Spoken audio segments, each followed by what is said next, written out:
Have you ever made a firm decision about what you want, only to notice a strange chain of coincidences start to unfold? You might meet a new person at the exact right time, stumble across a message that feels like it was meant just for you, or even lose something that later turns out to be a blessing in disguise. This is what Neville Goddard described as the bridge of incidents.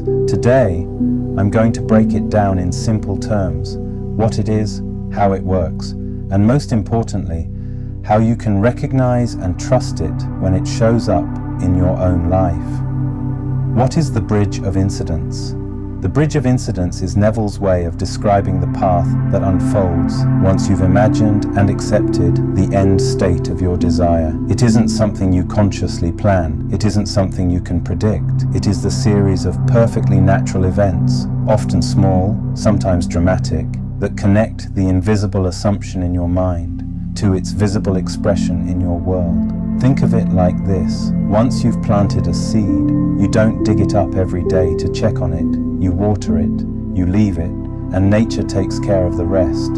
The bridge is the universe doing its invisible work. You don't need to manipulate it, you only need to persist in the feeling of the wish fulfilled. Real life examples. Example 1. Relationships. Imagine someone desires a loving relationship. They imagine falling asleep each night with the feeling of being cherished, of being wanted. A week later, their friend cancels plans at the last minute. It feels disappointing at first, but because of that cancellation, they go to a cafe instead. And while there, they strike up a conversation with someone who later becomes their partner. That random cancellation, it was part of the bridge. Example 2. Career and money. Someone wants a higher income. They feel secure and abundant in their imagination. Out of the blue, their company restructures and they lose their current role. At first it looks like failure, but within a month, they're hired into a new position at double the salary. That apparent setback was not the end. It was one of the steps on the bridge. How to trust the bridge.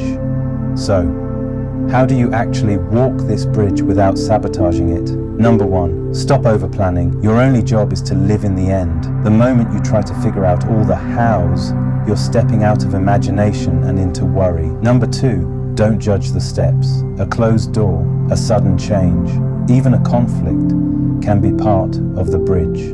Don't panic. Keep returning to the end. Number 3, persist in feeling. Each night, fall asleep as if it's already true. Each morning, remind yourself that the bridge is already in motion. Conclusion. The bridge of incidents is life reorganizing itself around your assumption. Once you claim the end, the bridge appears. It may look like chance, it may look like coincidence, but nothing is accidental.